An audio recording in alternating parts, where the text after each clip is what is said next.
Bismillahirrahmanirrahim. Assalamu alaikum and good morning, everyone.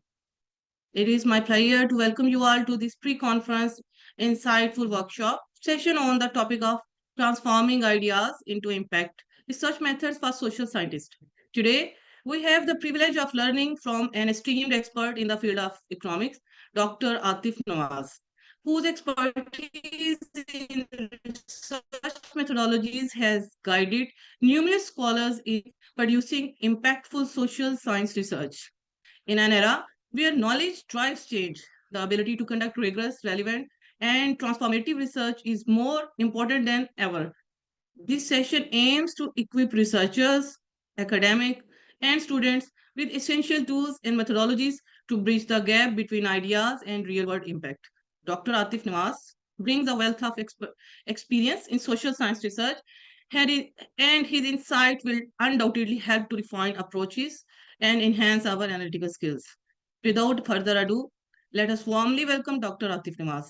Dr. Atif Nawaz has been serving in the Department of Economics at the Islamic University of Bahawalpur as associate professor. He has been serving IUB since 2008, having around 17 years of teaching and research experience. Dr. Nawaz has actively been engaged in research and training and development activities.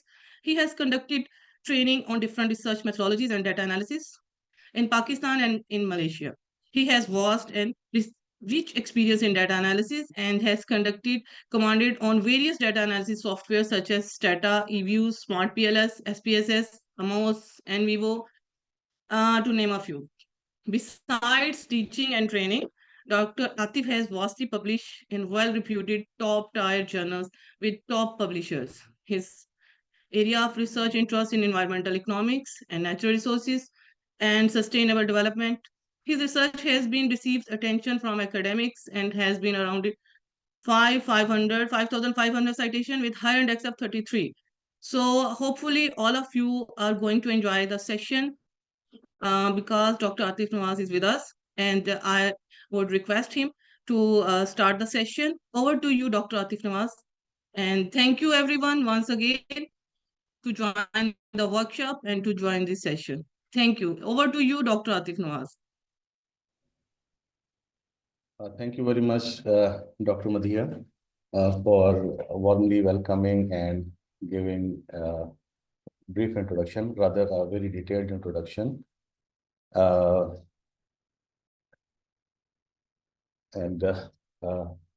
Bismillahirrahmanirrahim, and I am Atif Nawaz, as already introduced by Dr. Madhia. And today we are here to delve into how we can transform our research ideas into impactful results that not only contribute to the academia, but solve the real world problems as well. I thank you all for joining this session organized by the International Research Alliance for Sustainable Development, IRES. So let me share my slides with you.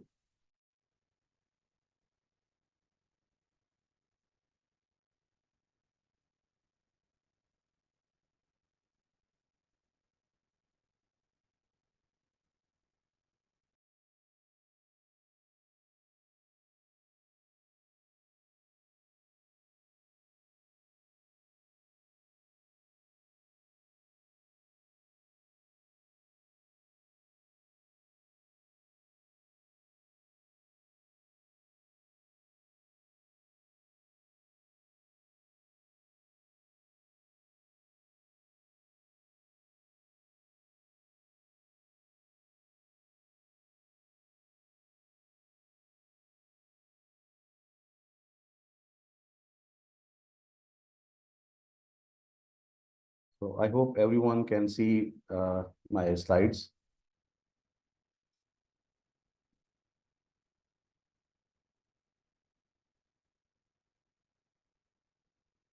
So today we are going to discuss that how we can transform ideas into impact, the research methods and methodology for the social scientists. Today we will be discussing that how we can do research and what methods are used, and specifically the agenda that we are going to follow will be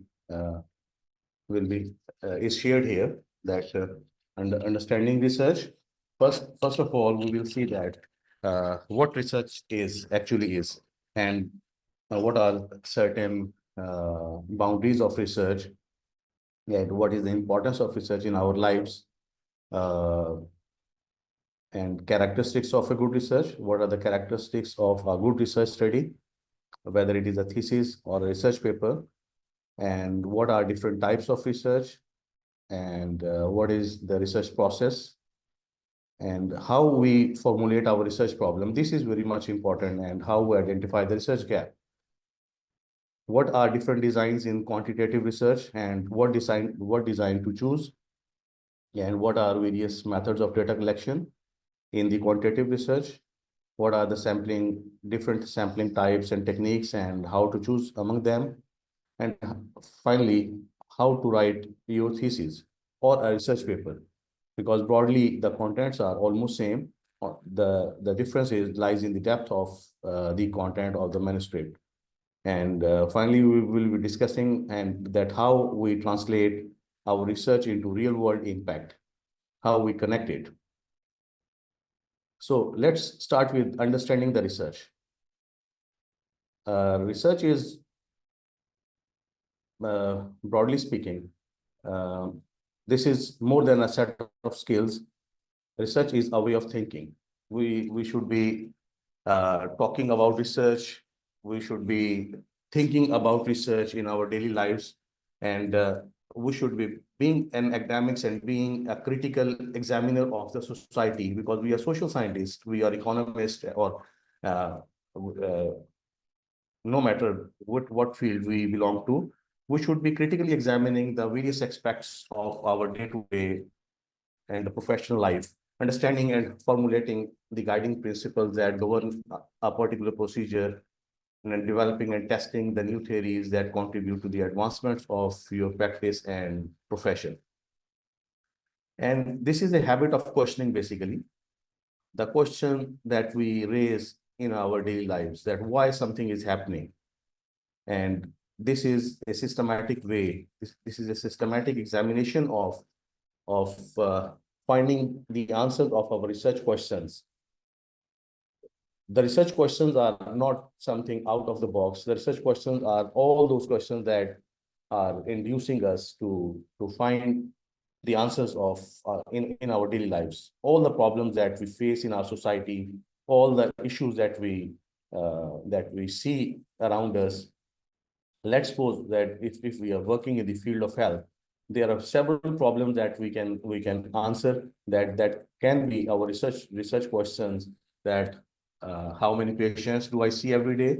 What are some of the most common conditions among my patients?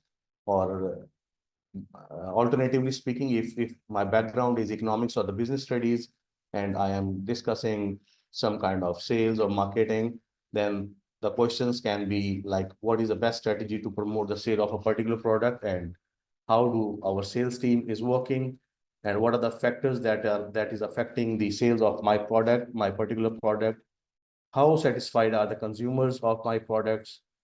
And these are some of the common things.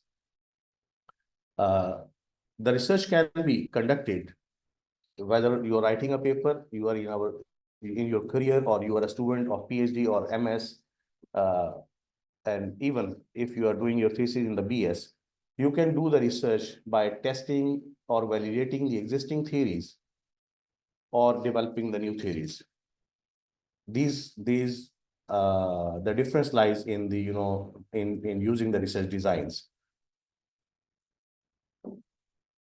And next, after understanding the research, before moving forward, let me tell you that the research is we are doing the research on in our daily lives as well.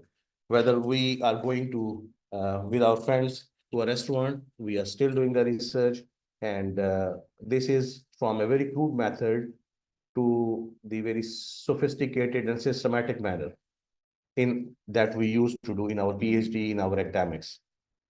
So what are the characteristics of a good research? This is very much important, that there are various, characteristics of a good research.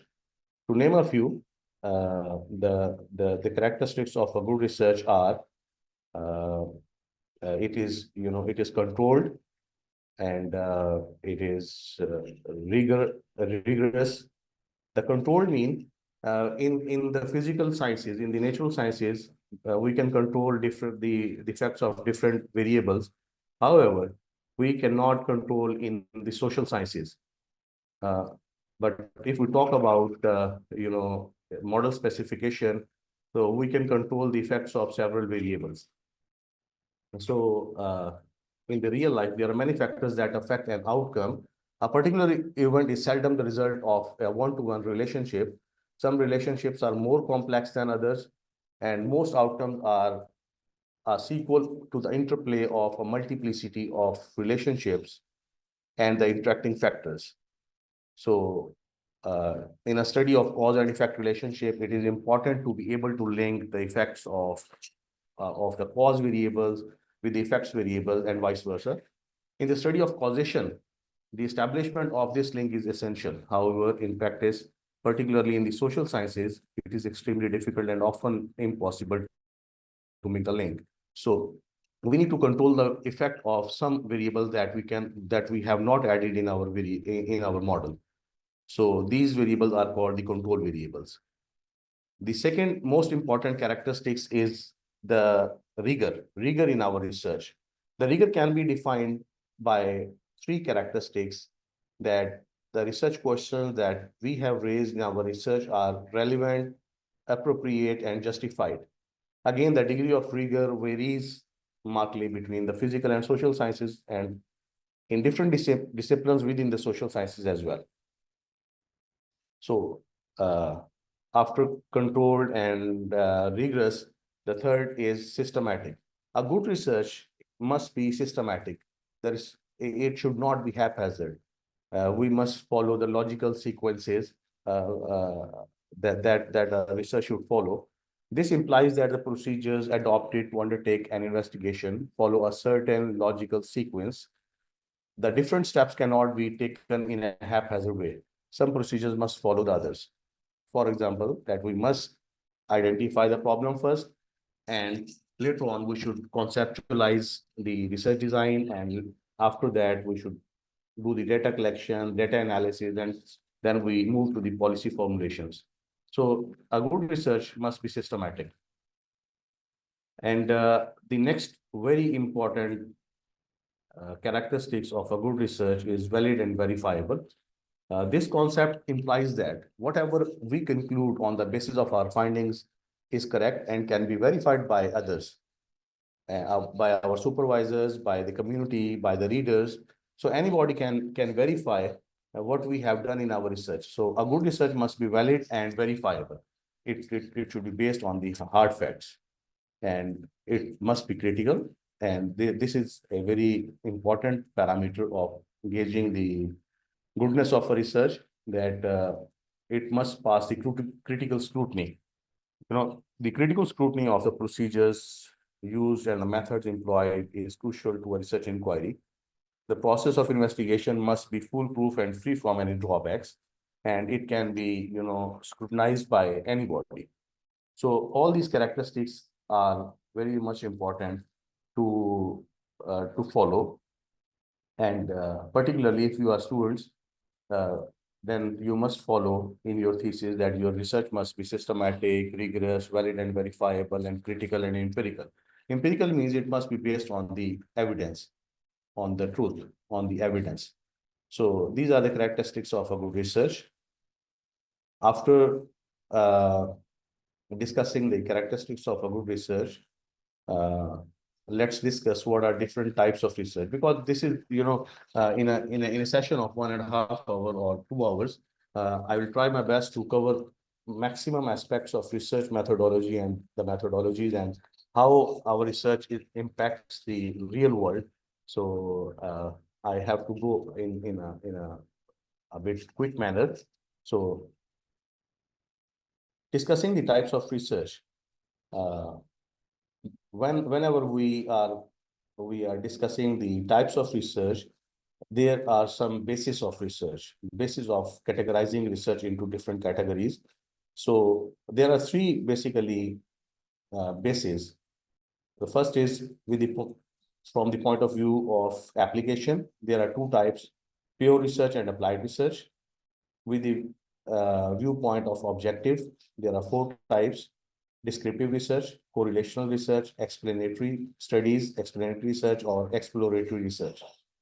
And from the viewpoint of mode of inquiry, there are two types: quantitative research and qualitative research.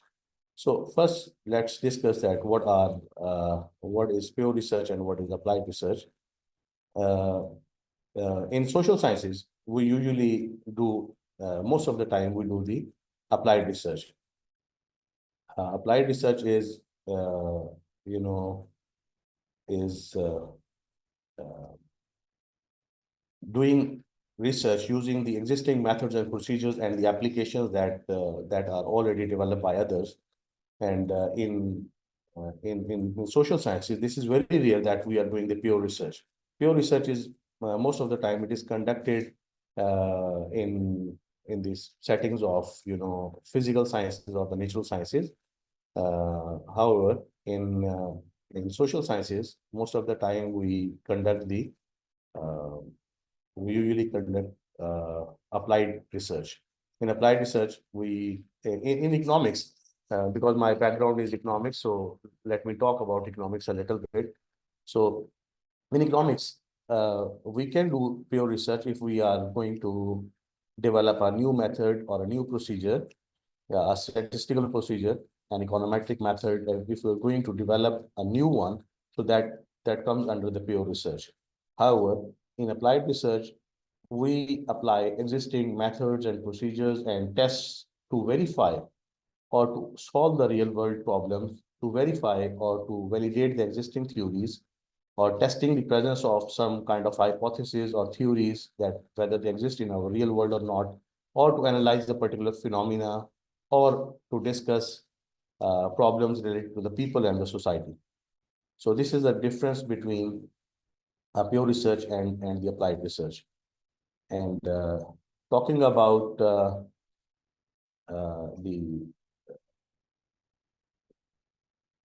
the objective point of view, there are four types: descriptive research, correlational research, explanatory and exploratory research. The descriptive research, as the name suggests, when the objective of the study is to describe a particular phenomena. This research will be known as the descriptive research.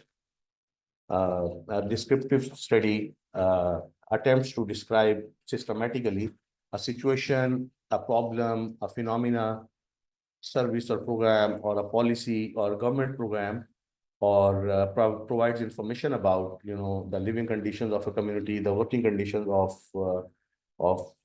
bankers or the police officers, or for example, it may investigate the types of services provided by the rescue teams, or the service providers, or the security providers. So descriptive research, our aim is to explain or describe the existing situation in a particular sector, or to explain, to describe a particular phenomena, a problem, a policy, or the program of a government. However, in the correlational study, the main emphasis of the research is to discover or establish the relationship between two or more than two variables. So this relationship will be, will be like kind of mutual association, and this is not the cause and effect relationship. There is a difference between the cause and effect relationship and mutual association. In a correlation study, we just have to analyze the correlation between two or more than two phenomena, two or more than two variables. And this association is mutual association, or the interdependence, or this is symmetrical in nature. However, in the explanatory research, our focus is on the cause and effect relationship, the way we do the regression analysis. And in regression analysis, our objective is to analyze the dependency of one variable upon one or more other variables. So this is a cause and effect relationship. In explanatory research, we attempt to clarify why and how there is a relationship between two aspects of a situation or phenomena, or whether there is a relationship between two variables, for example, between the rainfall and the crop yield, or between the policy rate and the economic growth, or with the, with inflation and the policy rate, or say, let's say, the attendance of the students and their educational outcomes. So this type of research attempts to explain uh, how the cause variable is affecting the effect variable, the dependent variable. There can be several examples that why stressful living may result in the heart attacks, and an increased rainfall in a particular area uh, has resulted into the bumper crop this year, and why a decline in the mortality rate is followed by the fertility decline, and how the house and home environment affect the children's level of academic achievements. Besides these three, from the viewpoint of objective, besides descriptive, correlational, and explanatory research, the fourth type is exploratory research, where the objective of the study is to explore an area where little knowledge is known, or investigate the possibilities of undertaking a particular research study, in which our objective is to deeply dive into a particular phenomena. When a study is carried out to determine, the feasibility, it is also called a feasibility study or a pilot study. It is usually carried out when a researcher wants to explore areas about which the researcher has no knowledge or very little knowledge. It is, different from the explanatory and exploratory research, from the descriptive and correlational research. Although theoretically, a research study can be classified in one of the above objectives, as we stated, the four types. Theoretically, a research study can be classified in one of these. In practice, most studies are combination of, descriptive, correlational, and explanatory. In one study, we are doing the descriptives as well, correlational analysis as well, and the causation analysis as well. So in practice, when the students are doing their thesis, or we are writing the research papers and we are doing the data analysis, we are doing the descriptive analysis, we are doing correlational analysis, and we have been doing the, regression analysis of different types. So these are the four types of research if we talk about the objective of the study. And lastly, from the perspective of mode of inquiry, there are two types. The first is quantitative research, and the second is qualitative research. The quantitative research is structured approach. However, the qualitative is unstructured approach. It can be semi-structured as well. However, in the structured approach, in the quantitative research, everything that forms the research process, starting from the objective, design, sampling techniques, the questions that that we are asking in our surveys, in our questionnaires, in our from the respondents, all are predetermined and all are already defined. However, on the other hand, the unstructured approach allows flexibility in all these aspects, in the design, in the sample, in the respondents. We don't say respondents in the qualitative or the unstructured approach. We use the term participants, research participants, and in all these aspects, the qualitative research or the unstructured approach is more flexible.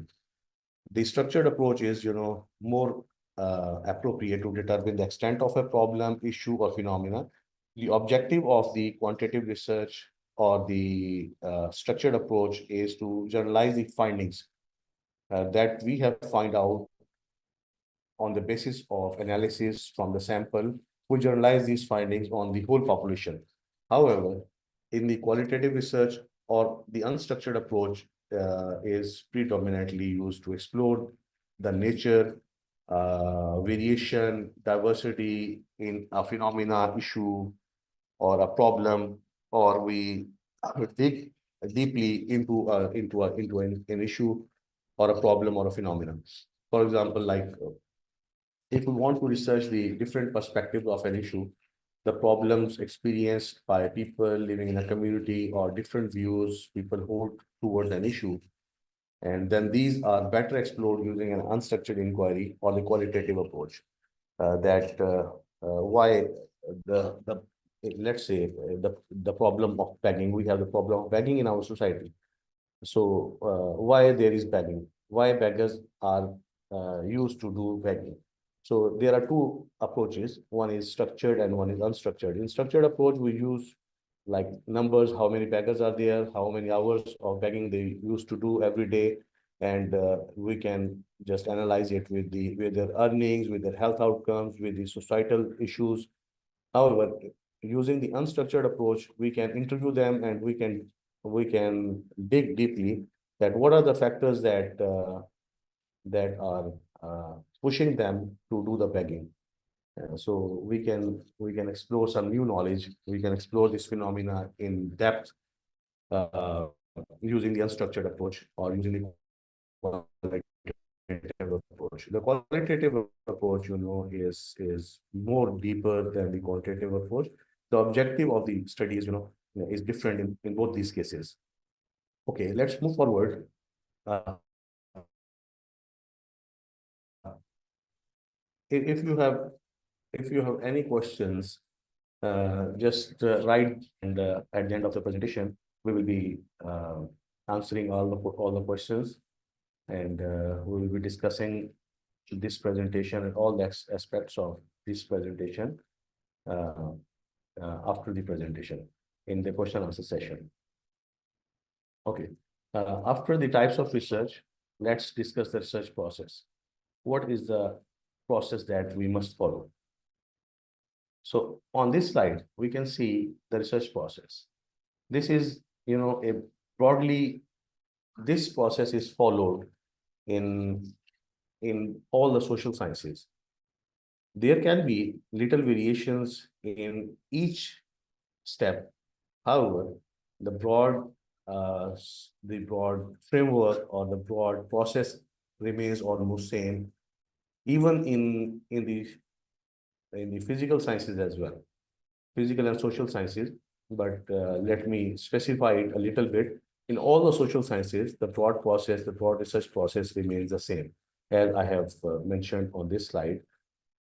And from different steps, like selecting a sample, different sampling techniques, different instruments for data collection, different ways of data collections, different methods of analysis can be different in different social sciences, like in psychology, in social work, in political science, or IR, or economics, or any other social sciences field. But the broader research process will remain the same. So the research process, if we discuss it, that what is the first and the foremost step of this research process? The first process is formulating a research problem. So the issue starts with with with identifying the research problem. That what is the problem? Identifying the research problem is the first and foremost step. Um, this is very much important step, and the research problem identifies our destination, the way we start our journey, and we must identify what our destination is, and we cannot start journey before identifying our destination. In the same manner, formulating a research problem is the first and very much important, and the most important. If I say most important, that won't be wrong. And this is the first and most important step in the whole research process.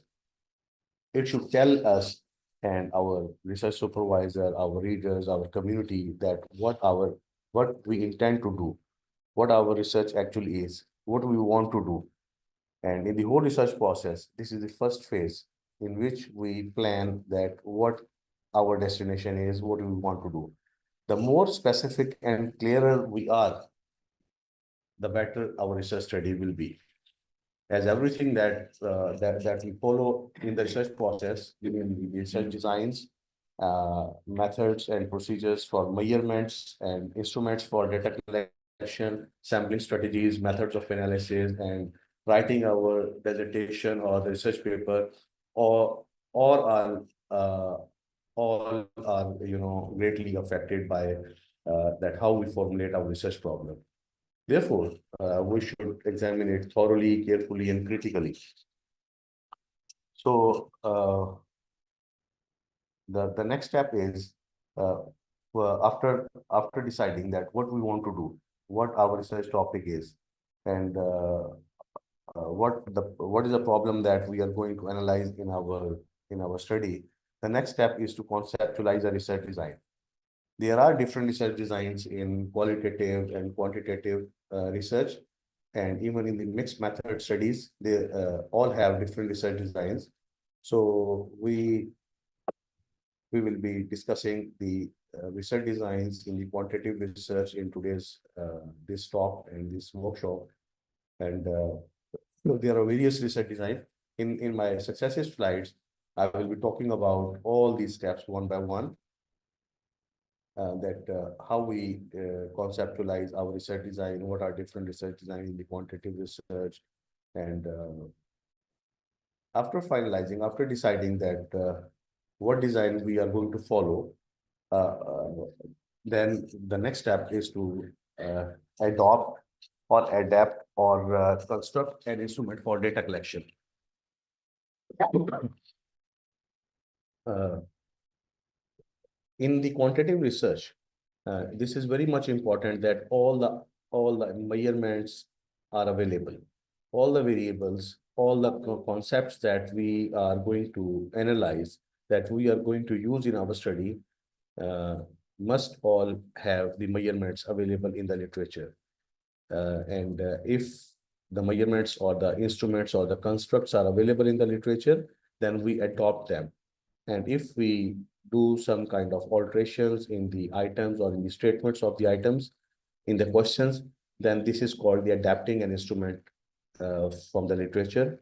However, if we are conducting a research study on an entirely new topic, on an altogether new phenomena that does not exist in the literature, and nobody has done ever any work on that before. So we need to construct that instrument, and the construction of an instrument is sometimes it takes the whole PhD. It is a very critical and a very cumbersome process, and the construction of instrument, a PhD can be awarded on the construction of an instrument, a reliable and valid instrument. After constructing or deciding the research instrument, we need to, sorry, I think that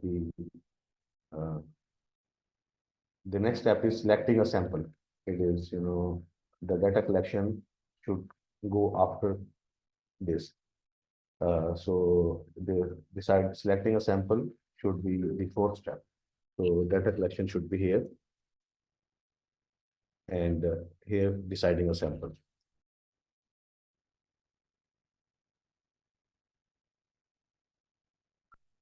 So we should decide the sample, that who are our respondents. We are conducting a research on the productivity of employees in say banking sector, or the health professionals, or people in the energy sector, or in the security sector, or in the judiciary, or we are who will be the sample of the study. We should decide the sample of the study, the target population, the sampling frame. We should decide about all these after deciding about the instruments. And once decided that what we want to do, how we are going to do that, I mean, after conceptualizing the research design, and after constructing the instrument or adopting the instrument or finalizing the instrument for data collection, uh, and deciding about the sample, the next is writing and defending the research proposal. We must write the research proposal, and we should defend it in front of the committee, of the departmental committee, if you are a student, you must defend your research proposal in front of the dissertation committee or the thesis committee. And once it is approved, then you can start the data collection. And if you are writing a proposal for some kind of funding from a donor agency, you must write the proposal, and your proposal must be good enough to answer all the questions, because you won't have the opportunity to defend it yourself in front of the donors committee. So the this step entails, writing a research proposal in which we should answer what we are going to do, why we are going to conduct this study, how we are going to conduct this study. These questions are very much important, and we must state the detailed answers of all these questions in our research proposal. And once it is approved from a donor agency, then they will release funding, and we complete our research study and write the report. However, if your dissertation committee or the departmental research committee approves your proposal, then you move forward to the data collection stage. The data collection can be of different types, whether we are dealing in the primary data or the secondary data. We should collect the data at this stage. uh, it can be collected using the observation, using the interviews, using the questionnaire, or if it is secondary, we can collect it from different sources. In my successive slides, I will be discussing about the methods of data collection from primary and secondary sources in detail.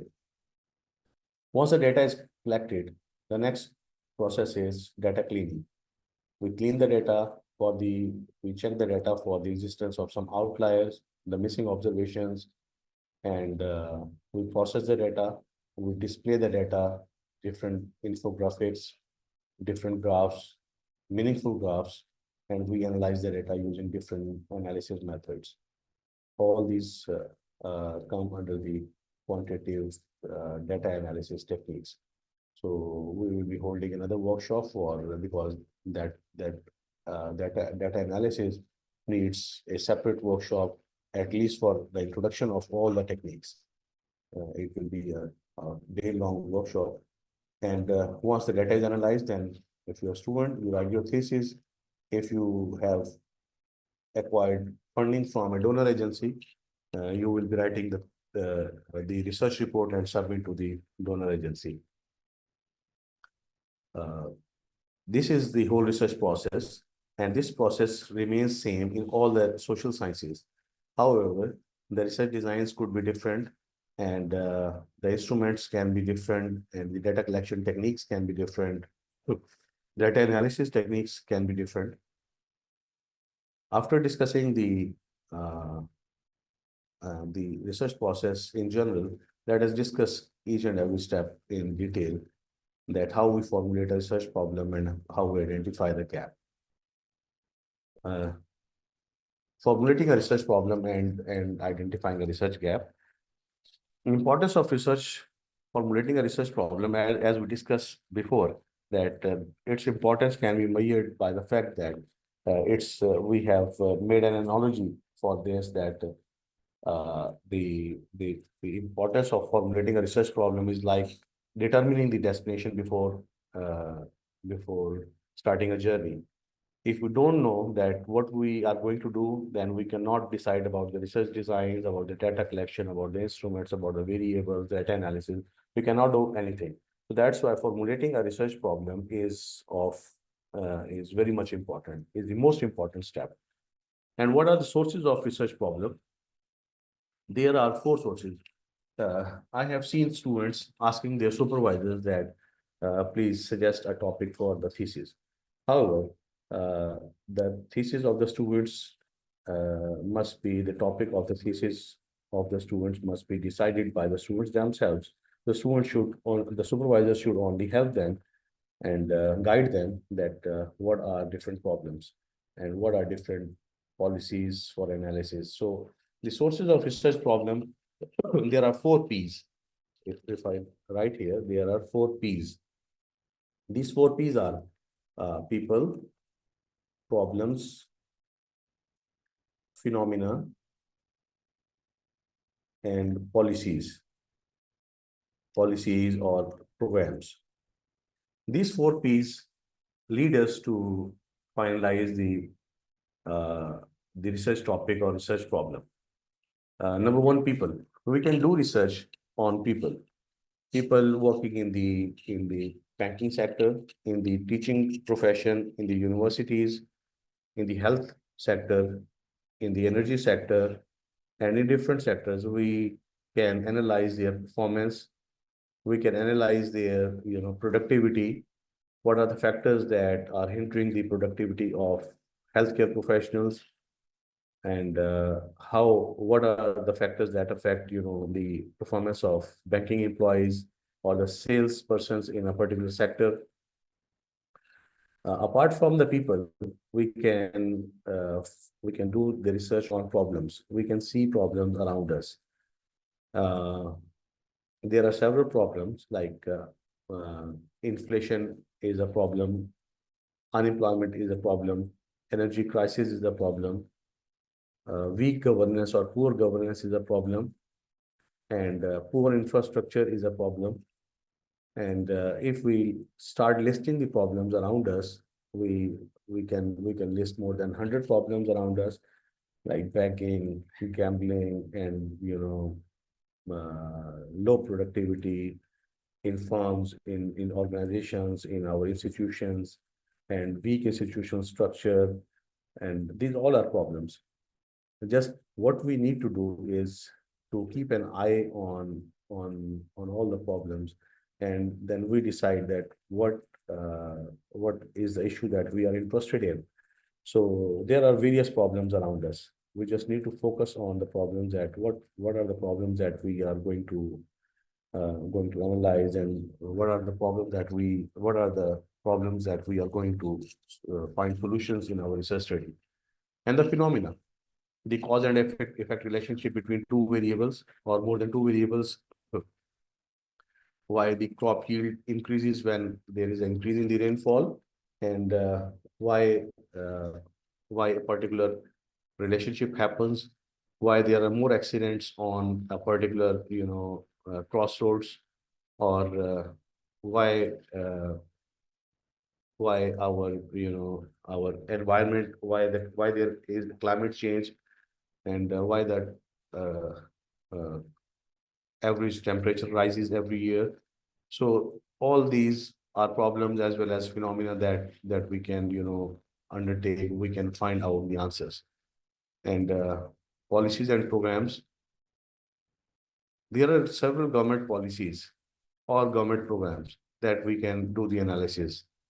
For example, talking about the Pakistan's uh, government policies and programs, uh, Benazir Income Support Program was a program, and it was a policy to reduce the poverty or to alleviate the poverty. We can do the analysis whether this program was effective in uh, reducing the poverty, or whether the income was supported, income of the individuals whom this policy was designed for, whether their incomes increased or not. And there was a policy in the last 2 years that uh, a high interest rate, high policy rate will reduce the inflation. And we have noticed that the high policy rate has not helped in reducing the inflation. And then the governments realized, and then they start reducing the inflation and the policy rate, and they have come from 22% to 12% now. So all the government policies, like providing the laptops, offering the Orange Line train, and offering some energy packages, or the employment packages, offering the cars, offering cheaper bread, and there are several government policies. We can do the analysis of these policies, the effectiveness. We can analyze the effectiveness of these policies, whether the governments remain successful in analyzing, in achieving their objectives using these policies or not. So these four P's lead us to uh, uh, finalizing our research problem. And these research problems will be impactful, will help us to do our research in our thesis or research papers not only for the sake of adding up a research paper or thesis in our shelf, but also solving the real world problem. And how we identify the gaps.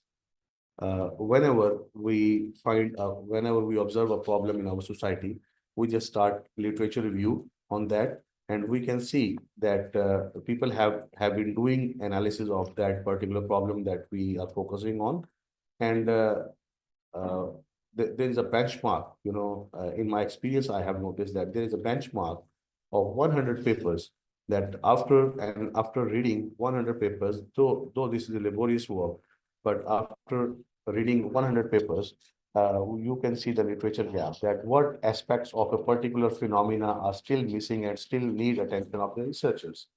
So we can identify gaps in this way. The considerations in selecting a research problem. What are the considerations in selecting a research problem?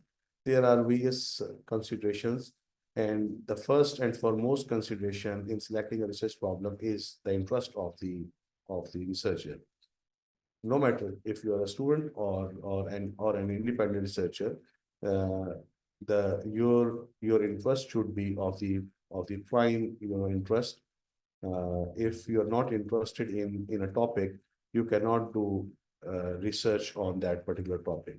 So having interest in a particular topic is the very necessary and the very first thing and that we should focus on.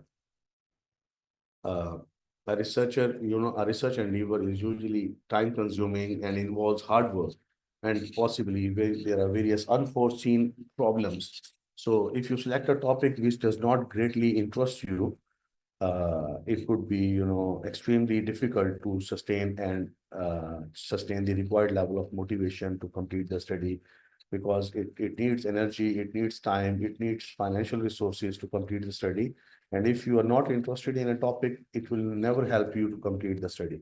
So the interest should be the most important considerations in selecting a research problem. No matter if you are a student doing your research thesis, or you are an independent researcher and working and independently on your research journey, and you must focus on the interest, that just work on your area of interest. The second is magnitude. You should have, you should know, or your supervisor must guide you, that what is the magnitude of this research. Because in the initial stages of research, the students are, very much ambitious and tried many things, that we want to do many aspects. We want to cover many aspects of a problem or a phenomena. However, with the passage of time, they realize that it cannot be covered in the time frame that they have. The time resource or the financial resource they have, with the passage of time, they realize this. And uh, this is, very much important, that your supervisor may guide you, that this research magnitude is enough to fulfill the requirements of MS degree or the PhD degree, as well as the magnitude is not beyond, our financial as well as the time resources. It is extremely important, to select a topic that you can manage within the given time frame and the resources at your disposal. If you are undertaking a descriptive study, you need to consider its magnitude carefully. Sometimes descriptive research takes more time than expected. The third, very much important, aspect or the consideration in selecting a research problem is the measurement of concepts. That what are the concepts that are involved in our study, and we should understand that all the concepts are measurable. And if we are using a concept in our study, for example, in our quantitative research, we must make sure and we must be clear about its indicators and its measurements. Its instruments, its constructs are available in the literature. Sorry. Uh, and because if the instruments are not available in the literature, and we need to construct the instruments, it will take a lot of time. It may take the whole time in a PhD or in our masters. So this is very much important, that we make sure that all the concepts have measurements or the constructs available. The next consideration in selecting a research problem or formulating a research problem or selecting a topic is the level of expertise. Level of expertise of the researcher as well as his or her supervisor. If you're a student, you must undertake a topic, you must select a topic of expertise of your supervisor as well, or select a supervisor who is expert in a particular area. There are various, uh, sub areas of every social science, like in economics, we have, development economics and underdeveloped economics. We have many areas like environmental economics, energy economics, tourism economics, and governance dynamics, like international trade and international, finance or microfinance, or there are various sub areas. So if you're a student, just make sure that the topic that you have selected and the supervisor that you have selected have the same area of interest and expertise. Because if you have adequate level of expertise as an independent researcher, or if you're a student, then if your supervisor have that sufficient level of expertise, then it will help you to complete or fulfill your research study in the stipulated time and the stipulated resources. Allow for the fact, that you will learn during the study and may receive help from your supervisor and others. But remember that it will also take time. So you must, being a student, you must be available to devote the necessary time period to learn all those expertise, all the data collection and data analysis expertise that are required to fulfill that study. Apart from that, the next consideration in selecting a research problem or formulating a research problem is the relevance. Select a topic that is relevance to your degree program. If you are doing a PhD degree in the field of, say, psychology, and you have selected a topic that has nothing to do with the psychology, and you have conducted an excellent research study, no matter, that study will be very good, and your external examiners will praise you for conducting such a great study and for the novel findings that you have found in your study. But they will never award you a PhD degree on the basis of that study, on the basis of that thesis, because it is irrelevant to the to your degree program, to your area of study. So relevance is very much important, and even if you are an independent researcher, still the relevance is very much important, because if you are working in the area that is not relevant to you, it will not only bother you in acquiring the skills for that particular area, but also it will not help you. All those research papers will not help you in your career. So after the relevance, the availability of data is very much important. If you are dealing with the secondary data, as usually in economics, we deal with the secondary data. So we must ensure that all the variables that we have selected in our model, in our study, must have the data available. There are several data sources. I am going to discuss in my successive slides that data, what are the different sources for data. So if your topic entails collection of information from the secondary sources, for example, publications from the government or other data sources, just make sure all the data is available, and you have downloaded that data, or at least that data is available before finalizing or before approving, getting your research topic approved from the committee. And last but not the least, there are various ethical issues in conducting a research study, in formulating a research design. In the course of conducting the research study, the study population may be adversely affected. The sample, the participant, research respondents that may be adversely affected by some of the questions directly or indirectly. Deprived, who are deprived of intervention, or expected to share some sensitive and private information, or expected to simply ex- uh, uh, take the sensitive information from some disabled people.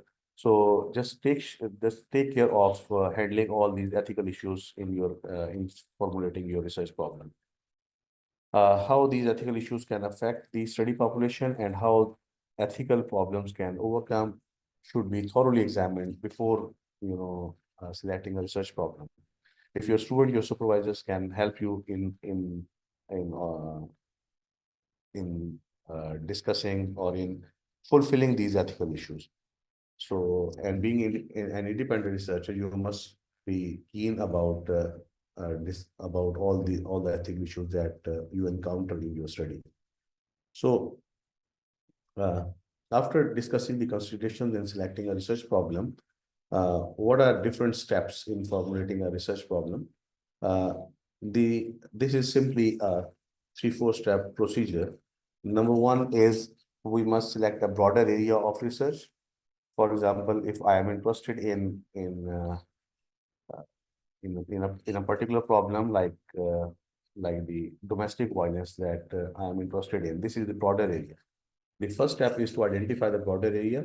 The next step is to dissect that broader area into sub areas. We must our literature review will help in dissecting our broader area into sub areas. We can, the sub areas can be like, what are the factors that affect the domestic violence? What is the effect of domestic violence on the, on the people, on what are the effect of domestic violence on children, on the family relationships, on the community, and what are the services offered by the community on the people on which the domestic violence occurs in for the families in which domestic violence occurs. There are many sub areas. The third step is to select what is of most interest to you. And the fourth is just raise research questions about those. So there can be various examples, and yeah, in each social science, there can be various problems. The broader problem, first we select the broader problem, and then we dissect that broader problem into sub areas. So, and the literature review will help us in doing this. Uh, after uh, Uh, this is all about, formulating a research problem and identifying a research gap. So after discussing this, let's go to the research designs. That what are different research designs in the quantitative research. So here is a flow chart that entails that what are different designs in the quantitative research. If we talk about, research design, there are three bases on the basis of which we categorize the research designs. Number one is the number of contacts. Based on the number of contacts, uh, there can be, three different types of research designs. Number one, if we contact the study population only one time and take the data collection and do the data collection and take our data, these studies can be classified as cross-sectional studies, or these studies can also be known as one-shot studies. And usually, our students or in survey research, we do the cross-sectional studies or the one-shot studies. And next is if we do the data collection two times from our study population, this is known as before and after study design. In before and after study design, this is kind of experimental study design. We collect data from the study population before the intervention and after the intervention, before the experiment and after the experiment, before the treatment and after the treatment, you know, and and then we compare the outcomes before and after of a particular intervention, of a particular, treatment or a particular experiment. We can check the effectiveness of that treatment or that experiment or that intervention by the difference between the observations taken before that intervention and after that intervention. So it will help us to design the policies regarding the intervention or the experiments or the treatments. And there are several studies. There can be other studies that in which we have to collect the data from the study population more than two times. These are known as the longitudinal studies. The longitudinal studies, entail collection of data three or more than three times. And the example can be, if we want to examine that how our students are developing over the course of their BS program, and we collect their data once they admitted to the university. From this questionnaire can be like, if we are analyzing their personality development and their knowledge about a particular program, then we collect the data before the first semester begins, as they got admission in the university. Then after first semester or after 1 year, we collect the data. After 2 years, we collect the data. After 3 years, we collect the data. And at the time of their graduation, we again collect the data. And we can analyze that after every year or after every semester, how their personality is grooming, how their knowledge about the subject is improving, whether they are improving or they are deteriorating in terms of their personality, in terms of their subject knowledge, subject grip. So these kind of studies are called longitudinal studies, in which we collect the data from the study population uh, uh, for 3 times or more than three times. Based on the uh, from the viewpoint of the reference period, there can be 3 studies. Number one, retrospective studies. In retrospective studies, the study is based on the data collected from the past. However, in prospective studies, the objective of the study are to forecast or to predict the future outcomes, or it is based on the study objectives are based on the future data. And the third is retrospective prospective study design. These study design entail, I mean that some of the objectives are based on the past data, and some of the objectives are, based on the future data or the predictions or the forecasts. So this study design will be known as retrospective prospective study designs. Uh, if we talk about the third basis of categorizing the research design is the nature of investigation. The nature of investigation entails, experimental studies, non-experimental studies, and quasi-experimental studies. In experimental studies, an experiment is conducted to fulfill the study objectives, to find out the answers to our research questions. However, in non-experimental studies, no experiment is required to find out the answers of our research questions or to fulfill the study objectives or complete the study objectives. And in quasi-experimental study designs, few objectives are fulfilled using experiment, and others do not need any kind of experiment. And the experimental study design have further types: the after only study designs, before and after study designs, as we have discussed already, and the control group design, comparative study designs, matched control study designs, and placebo study designs. In after only study design, an experiment is conducted and directly the data is collected after that particular intervention or particular experiment. That the example can be, we want to know the acceptance of a particular intervention from the government, and once that intervention occurs, then we collect the data from the population, and we can see how people respond to that particular intervention. And we have already discussed before and after study designs that the data is collected before the intervention and after the intervention, and then before and after observations are compared, and the effectiveness of that particular intervention and the treatment is measured. And the third is control group study design. The control group study design, usually this kind of study designs are used in the uh, medical research or the clinical research. Uh, the study population or the sample is split into two groups. One is control group and the other is experimental group.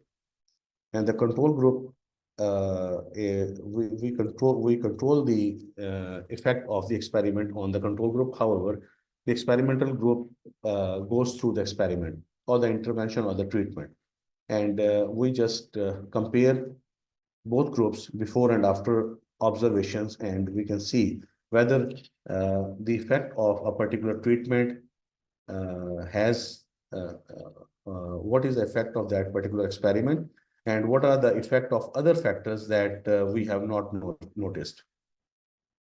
And talking about the comparative study designs, these study designs are used to compare the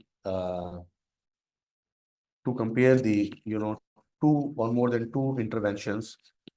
In comparative study designs, we usually compare the, like in medical research, if we want to compare the efficacy of two different drugs treating the same problem.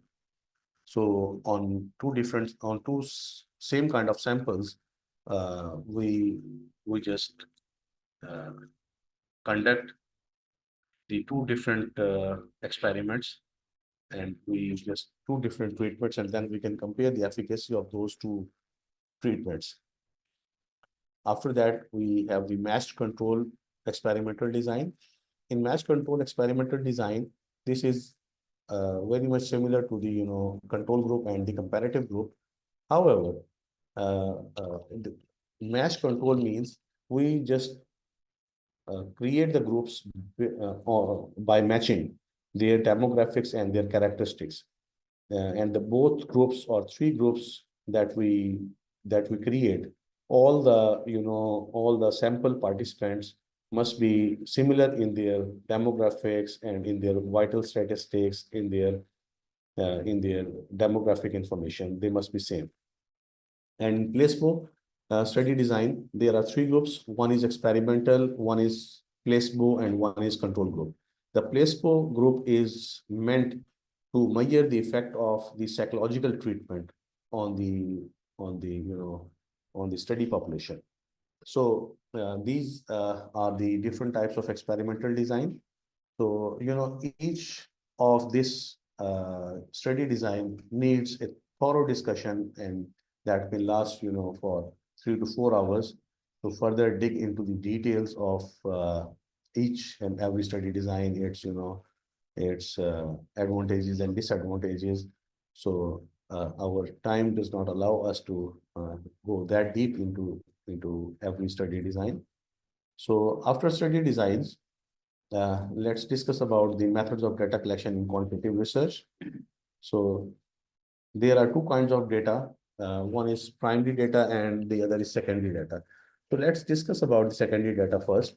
So there are several sources of collecting the secondary data. Some sources are free of cost and others are paid. And the most commonly used secondary data source is WDI, World Development Indicators. And this source is the World Bank data source. And the World Bank has more than 80 data sources, just like WDI and WGI. So only the single WDI, this data source has around 1,500 variables, and the data for these variables vary. Uh, uh, some of the data is available for 50 or even more than 50 years, and the data for other variables are available for 10 to 15 years. But the number of variables that are covered are around 1,500 variables, and the governance data is available in the WGI, and like the World Bank has different data sources like inequality data source, education data source, and health data sources. So after World Bank data sources, we have the IMF statistics. The most popular is IFS statistics, International Financial Statistics.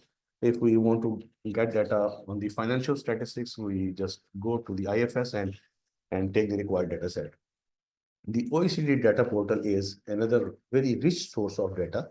So we have data sets of all the OECD countries and all the variables, and there are many novel variables in the OECD data portal. Then IEA and EIA are the data sources for collecting the data for the energy, like International Energy Administration and Energy Information Agency are two data sources. And in one data source, the data for the only US is available, and in other data source the data for the energy and the climate change and the energy usage is available for many for all the countries of the world. Statista is a paid data source, but it also has a very rich data. Data stream, icon routers are also paid data sources, and unfortunately, they are not available here in Pakistan. But in other countries or in some universities, the access on the data stream and icon routers is available. If we want to take on the data on Pakistan, so the State Bank of Pakistan also offers a uh, data service, and it also has the data. Ministry of Finance has the data because it publishes annual economic survey of Pakistan, and the statistical bulletin of the economic surveys are available. They also have very rich data on Pakistan. Labor force surveys are published in almost all the countries. And if we have the surveys data, we have DHS, demographic and household surveys, multiple indicators, cluster surveys. So we have the survey kind of data. So all these data sets are secondary data sources. So we can conduct our research on these data sets. So if we want to do our research on the secondary data, so just make sure that the data for the required variables are available before finalizing your research topic. Okay, talking about the primary data sources, the primary data is the first-hand information that the researcher collects, and that data does not exist before the researcher collects the data. So there are three sources of collecting the primary data. Number one is observation. Number two is interviews. And number three is questionnaire. Talking about the observation, there are two kinds of observations. Number one is participant observation, and number two is non-participant observation. The participant observation, in participant observation, the researcher himself or herself is involved in, in the experiment. And then he or she takes notes and observes and collects the data. On the other hand, in non-participant observation, the participant is not part of the experiment, and he just sits outside and just observes people, and he just collects the data. On the other hand, uh, if we talk about the interviews, there are two kinds of interviews. One is structured interviews and other is unstructured interviews. The difference lies in the structure of the interview schedule, the questions, number of questions, the order of questions, and the content of the questions. Everything is structured in the structured interviews. The number of questions are predetermined. The content is predetermined and written. And the order of questions cannot be changed. And everything is structured and predetermined and decided before conducting the interview. However, in the unstructured interviews, the number of questions can be changed on the basis of the situation and during the interview. During the interview, the order of the questions can be changed, provided that the situation allows, and the content can be altered in the interviews, for different research participants.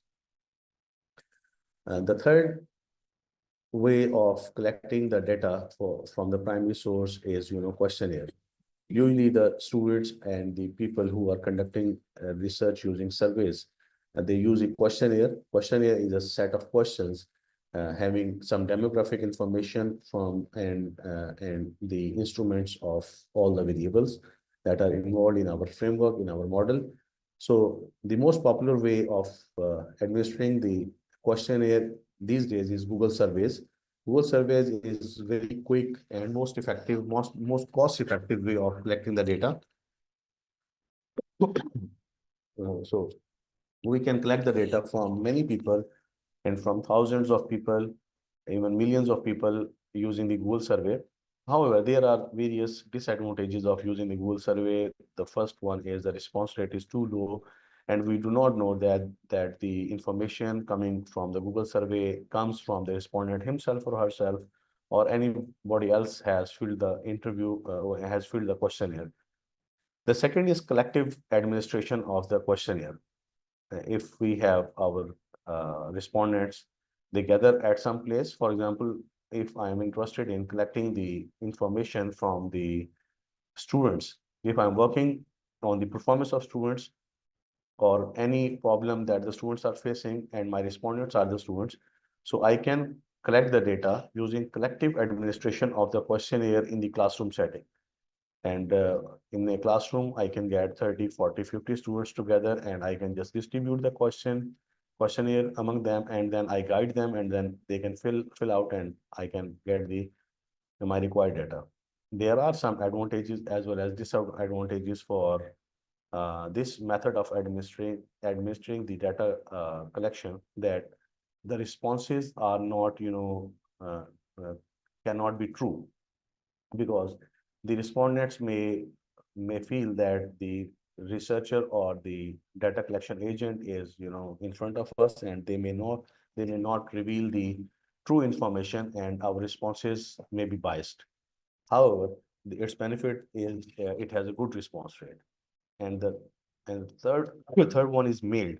We just send the questionnaire through mail. If I am conducting a study on the, for example, vice chancellors of all the universities, I can send my questionnaire through courier service or the postal email, and once they receive, they send after filling, they can send me back. However, this way of collection data collection is also have some problems, that the response rate is again, very low. So every method have some advantages as well as disadvantages. So selecting what is most appropriate is based on the study objectives and the respondents. Who are the respondents in our study? What are our study objectives? This this will guide us that whether observation or interview or questionnaire, which technique is appropriate in my primary data collection, and if it is, interview, whether structured interview is appropriate or unstructured interview is appropriate, and if it is questionnaire, that which technique of administering the questionnaire is, effective in my study setting. The objective of the study guide me through all that. So these are some insights into the methods of data collection in the quantitative research. Moving forward, so the next is sampling techniques or sampling types. What are the sampling techniques? Uh, Here is a flow chart that summarizes about the types of sampling techniques. Sorry. There are two broad types of sampling techniques. One is categorized as probability sampling techniques, and the second is non-probability. The probability sampling techniques are classified as probability because every sampling unit or every individual or respondent in the sampling frame knows the probability of being selected into the sample. In other words, if we know about the total size of the population, then probability sampling is appropriate in our study. Also, the such objective guide us that whether we should go towards the probability sampling techniques or the non-probability sampling techniques. On the other hand, the non-probability sampling states if the individuals or the sample units do not know about the probability of being selected in the sample, then the non-probability sampling techniques are appropriate in the study. Talking about the probability sampling techniques, there are four types: simple random sampling, stratified random sampling, cluster sampling, and systematic sampling. So simple random sampling is simply, the selecting the sample units, selecting the sample from the population randomly. The most popular method is known as the goldfish bowl method, in which we write the names of all the sampling units, all the sampling frame, and then pick, let's say our sample size is 100, and select the 100 names from that bowl. Or we can use the random number table for simple random sampling as well. The second is stratified random sampling. This sampling technique is used when our population is divided into heterogeneous strata, heterogeneous subgroups, and we need to collect data from every group. So then stratified random sampling will be used. In stratified random sampling, there are two subtypes. One is proportionate stratified random sampling, and the other is disproportionate stratified random sampling. If the sample is selected from each subgroup, keeping in view its population, then this is proportionate stratified random sampling. On the other hand, if the uh, sample from each group is selected by disregarding the population size of each group, then this is disproportionate. For example, if I assign a sample of 50 respondents from each group, just disregarding the total number of sampling units or total population size of each group, then this is disproportionate. On the other hand, if I assign more group size, a higher sample size, and a low sample size to a smaller group, then this is proportionate sampling, proportionate stratified random sampling. In stratified random sampling, however, one thing is, true that in stratified random sampling, the data is collected from each strata, representing all the different groups, all the heterogeneous different groups. The third type is cluster sampling. In cluster sampling, the data is divided into different clusters, and this sampling is also known as multi-stage sampling.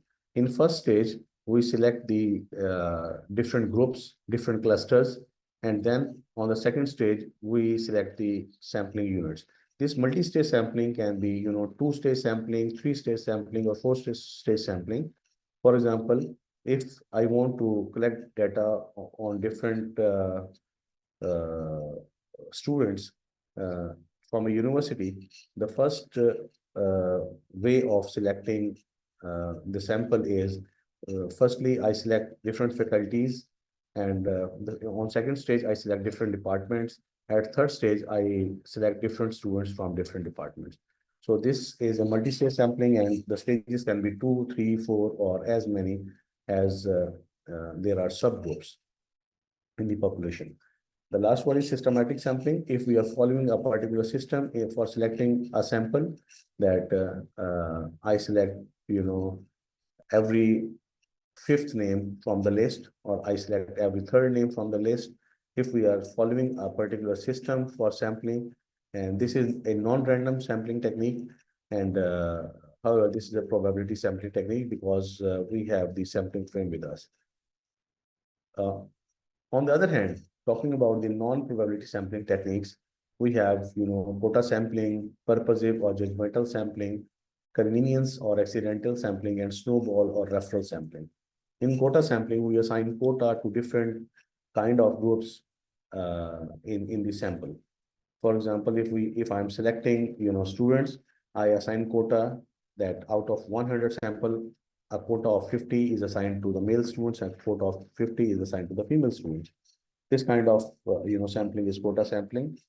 The purposive or judgmental sampling is, the researcher selects a sample, keeping in his or her mind a particular purpose, or he or she judges uh, out of the all the study population that who fits that particular criteria or that who serves that particular purpose, and he or she judges, and then he or she selects the sampling units. The next is the convenience or accidental sampling. In convenience or accidental sampling, uh, the sample is selected based on convenience. If I want to select a sample from a university, I just uh, stand on the gate of the university, and conveniently, if I select 100 respondents, no matter they belong to one department or from 100 different departments, I just conveniently select my sample. This is how the convenient sampling or accidental sampling is carried out. And the last one is snowball or referral sampling. In snowball or referral sampling, this sampling technique is appropriate where the sample or the population is difficult to be accessed.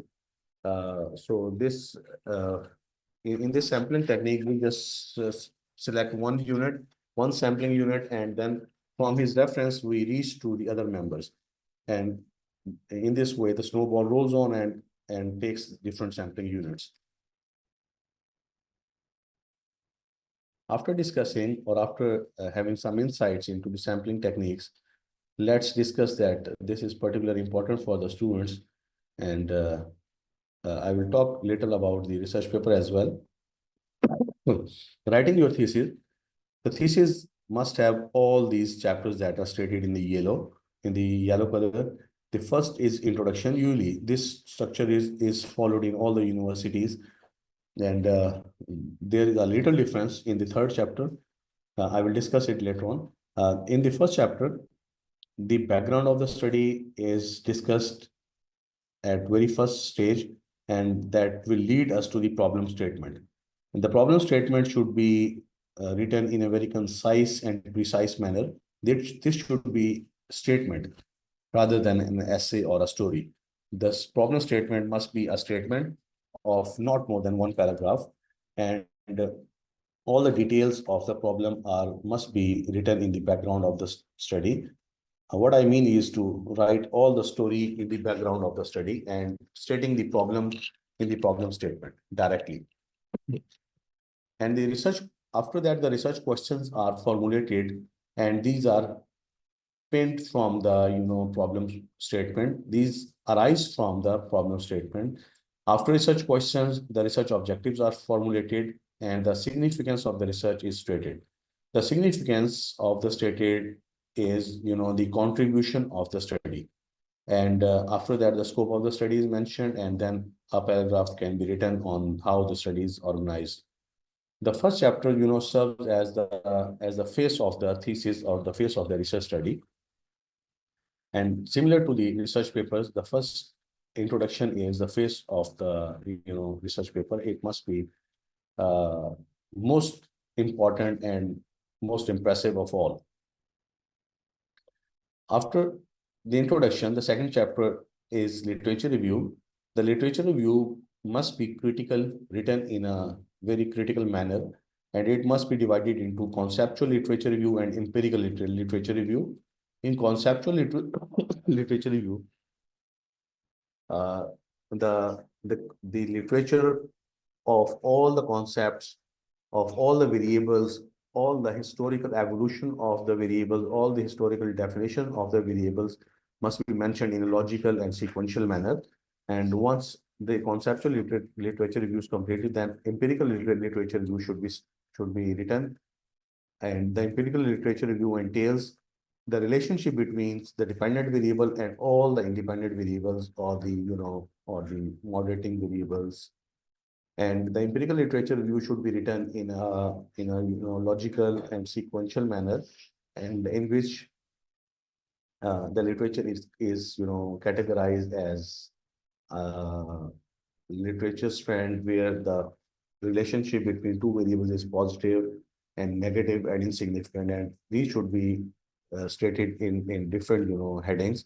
And at the end of uh, one the relationship, the researcher should conclude what the literature entails and give his own critical thinking about it. So this is how the literature review should be written. The third chapter is theoretical framework. Sometimes in some universities, the theoretical framework is part of the literature review. If it is part of the literature review, then conceptual literature review, then theoretical literature review, and the empirical literature review is written, and theoretical framework is discussed in literature review. Sorry. And in other cases, the theoretical framework is merged in data and methodology chapter. And if it is merged in data and methodology chapter, in usually studies that are based on the secondary data, the theoretical framework, the model specification arises from the theoretical framework. So basically, theory is discussed, and the basic functional form is offered from the theory, and then model is specified step by step. However, the data and methodology for the primary studies, the main contents that must be covered in the data and methodology chapter should be study design. What study design we are going to use in our study? What are the instruments for data collection? What are the sampling techniques? What is the study population? And what are the various data analysis techniques that we are going to do in our study? And if the study is based on the secondary data, then it should start from the model specification, leading to the justification of variables, then data sources and measurements, and then the data analysis techniques. Afterwards, The results and discussion chapter, uh, chapter number 5 is written, in which we write the findings. All the analysis tables are presented, its interpretation, discussion on how a positive relationship occurs, how a negative relationship occurs, and why a particular relationship is insignificant. And we place our findings into the literature by contextualizing our research findings with that of the literature, that uh, which studies are findings of which studies are in line with our findings, and uh, which findings are in contrast to our findings. So this is very much important to place our findings in the literature. And last sixth chapter uh, should be the conclusion and policy recommendations, and the content should be summary of the findings, and the policy recommendation should be stated based on the summary findings. The policy recommendation should not be too general, and it should be specific, and it must be based on the findings. Then the limitations of the study should be stated, and recommendations for future research uh, should be written. So these are contents for writing the thesis, and more or less all these contents are covered in the paper as well. So the last and very important slide is, how do we translate our research into the real world impact? Uh, Translating research into real world. How do we can do that? How we can translate our research into the real world impact? The first one is bridging the gap between the theory and the practice. Uh, To begin with, I mean, let's discuss how we can align our research with real world problems and societal needs. This alignment is crucial, and it ensures that our work remains relevant and beneficial. For example, if we are examining urban poverty, our research should directly address the concerns and challenges faced by the urban poor communities. Collaborating with policymakers, industries, and organizations can amplify this effect, allowing us to design studies that provide actionable insights, and it can what I mean is to it can drive the change. And then the next is uh, align research with real world problems and societal needs. uh, how can we do that? How we should, our research, the selection of the research topics must be based on the real problems around us. And these problems can be, different in terms of, selection of research designs or different sampling techniques. But we must focus as a researcher, as a supervisors, we must focus that we should solve the real world problems. We should solve the problems around us. We should observe that what are the problems our society is facing, and we should just analyze them, we should study them, and we should suggest policy recommendations for that. This is the duty of the researcher. This is the duty of the academics to knock the door of the policy corridors, and and suggest appropriate policy recommendation. This is not our duty to enforce the policies. Sometimes the some researchers or the students are demotivated that whatever we are writing and whatever we have been writing on our social media based on our research, it is not being noticed. So this is the door of the academics, whether you're a student or an independent researcher. This is your duty to just keep writing, just keep analyzing, and just keep pushing. And the next is disseminating research effectively. Once our research is aligned with practical goals, effective dissemination is the key to reach. Publishing in very good journals, well-reputed journals, top-tier journals, in high-impact journals, and open access platforms such as the ResearchGate or the LinkedIn. We have social media, LinkedIn, Facebook, and other. We all have the social media access. Uh, we should ensure that our work reaches a broad academic audience while also remaining accessible to the other stakeholders. But let's not stop there. use all the social media, use your Facebook, use your LinkedIn, use your ResearchGate, use other platforms, you use Instagram or any social media, just disseminate your research in the written content or in the oral content. You should just keep disseminating your research. Further, presenting our findings at the conferences and workshops and seminars and talks and policy forums. It will also directly help us to disseminate or to put our findings in front of the industry leaders, policymakers, and the governments. And after that, influencing policy and decision making. Engaging with policymakers and providing evidence-based recommendations are perhaps the most direct way we can influence real-world outcomes. And participation in government reports, advisory committees, and the development of white papers and the policy briefs or the magazines, allow us to be at the forefront of the policy change. But not everyone has the access to that. So no matter if we cannot do that, just keep writing and keep disseminating. And partnering with business and non-business profit organizations opens up avenues for applied research that directly address industry-specific challenges. Many donor agencies just give fundings for the research. Many pharmaceutical industries, United Nations, UNDP, UNICEF, World Bank, IMF, and in Pakistan, government of HEC, government of Pakistan, they also fund many research. So just partnering with all these and all these governmental, non-governmental organizations, different business organizations, it will also help us to do the applied kind of research, the real world problems, the real challenges that our society is facing. So a partnership between the universities and the business firms, the governments, and even among universities will also help us, bridging the gap between the academia and the industry. And this bridging of the gap between the academia and industry, and to reach the social and to reach the media, social media or the direct other print media or other media is very much important. And translating research into products, tools, or frameworks can be a thrilling aspect of our work. We being in the social science, we do not have our products directly, but we develop the tools, we develop different methods of analysis, we develop frameworks, we develop models to understand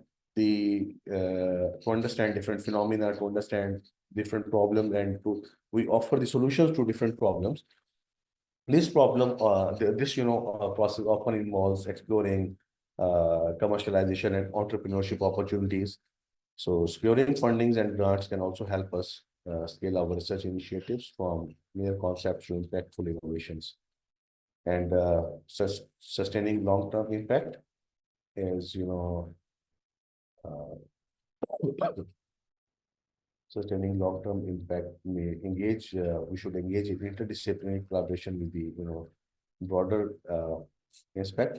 And we should engage in the interdisciplinary as well as interdepartmental as well as business and industry collaborations.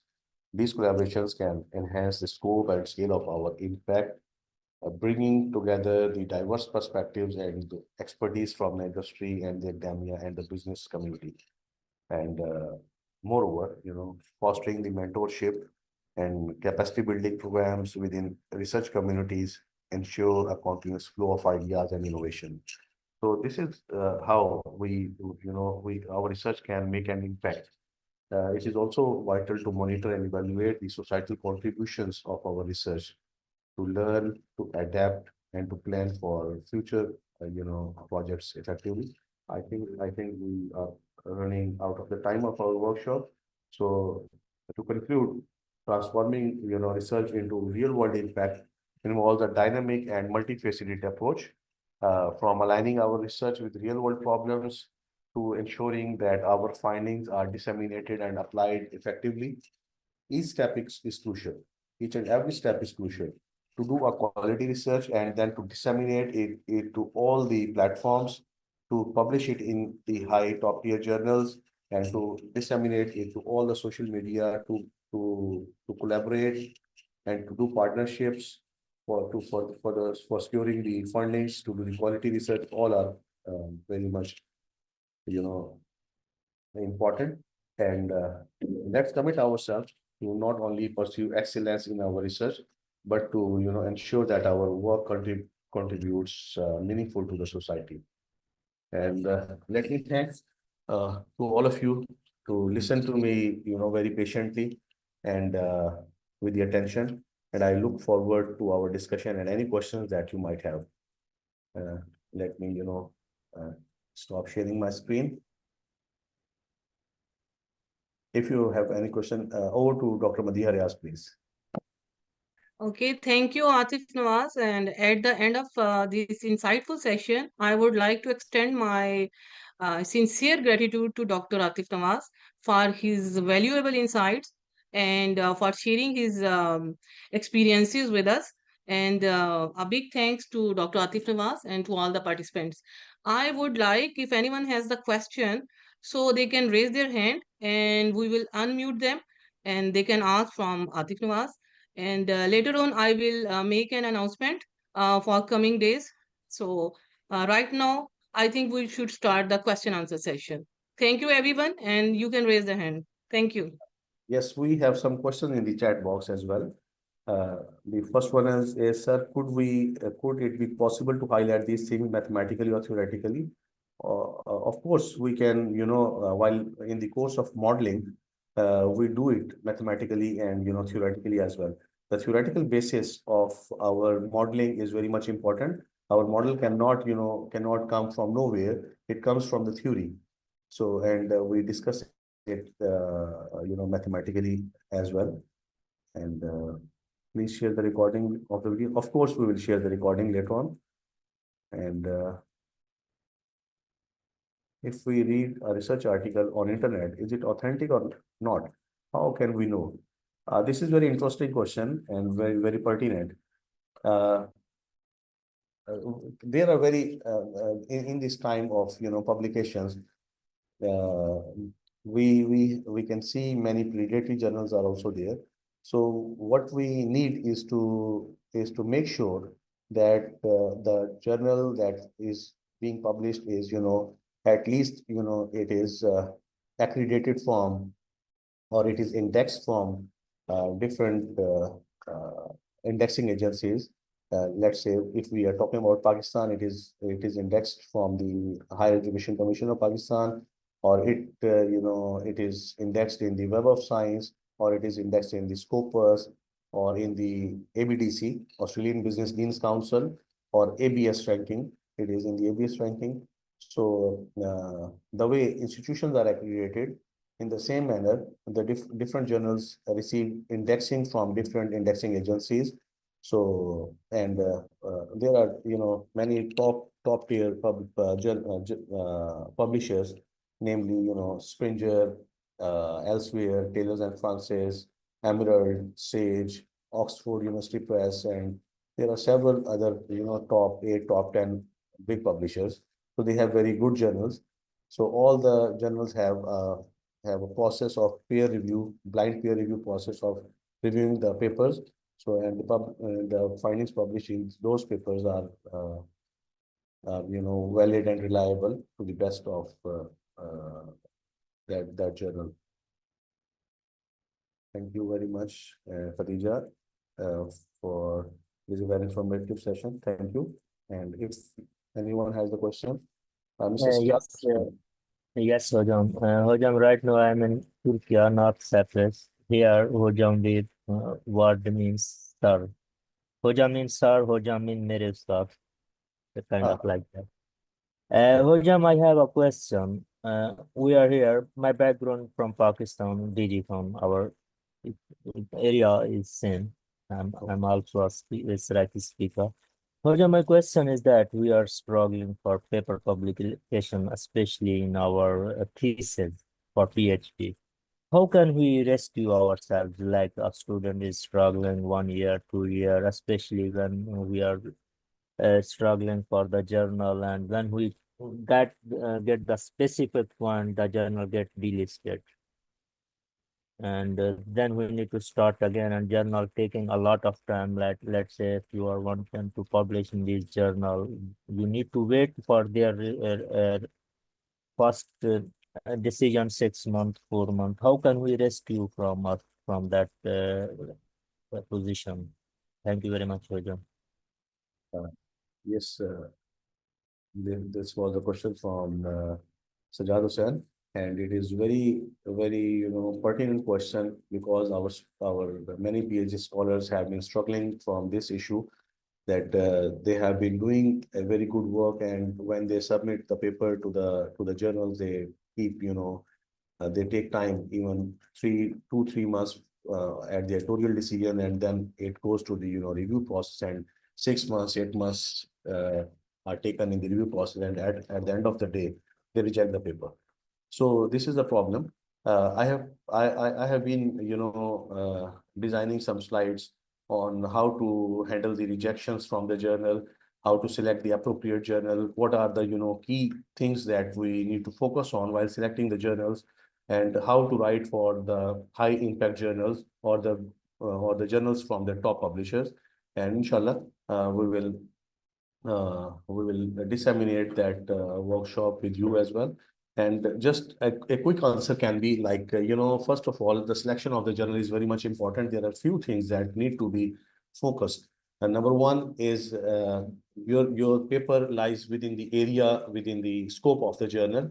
Number two, just check the acceptance rate of the journal, that how much is the acceptance rate, because usually, SSCI and SCI journals, they have very high rejection rates. Usually they have 11%, 10%, 15%, 5%, 7% acceptance rate. So this high rejection rate is, very much dangerous to if we are doing our PhD and we don't have the time. And after the acceptance rate and the scope of the journal, we must make sure that the journal, that our manuscript adheres to all the author guidelines that are given in that in that particular journal. And every journal have some greed of having the citations increase. So it is better if I'm planning to write, if I'm planning to submit my manuscript, let's say in Journal of Environmental Management, I just find some papers that are relevant to my study from Journal of Environmental Management and cite them in my paper. It will increases the possibility of of going to the review process and ultimately to the acceptance. So again, it happens with me as well. I have I have published many papers, and many papers in the SSCI, SCI journals as well. It happens with me as well that sometimes my paper is rejected from a journal having 1 or 2 impact factor, and from even SCI, and later on the same paper is accepted in 7, 8 impact factor in a SSCI, or it is rejected from the Q3 and it is accepted in the Q1. So rejection not always mean that there is a fault in your research manuscript, in your paper.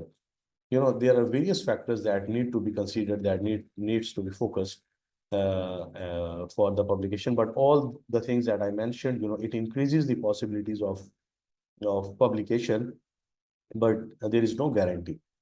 It is, just it is a method of, and your supervisor can help you in this regard, because supervisors have great, profiles, and the journals and the editors also see that whether who is the author. And this is a hard fact. So this is not, not something that is considered correct, or that is not something good. But the editors sometimes they have the greed that, okay, this is a very good writer, or this is his profile is very big, and his paper will receive many citations, so just publish it. They have a soft corner for such kind of researchers. So your supervisor can also help you in this regard. And later on, once we finalize our slides for, for this workshop, and we will just let you know, inshallah. I hope the question is answered.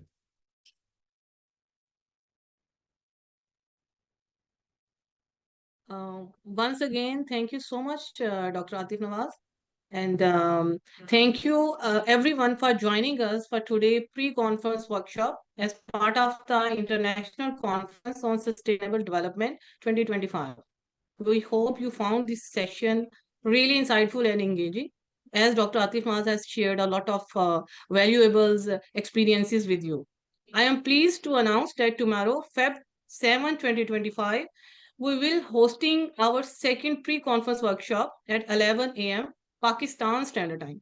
The session will be led by the esteemed Dr. Abnawaz Lodi. We encourage you all to join us for another enlightening discussion tomorrow. Furthermore, on Feb 8, 2025, we will have the full day international conference. The event will feature keynote speeches by international experts and research paper presentation from 11 to 5 p.m. Pakistan, according to the Pakistan Standard Time.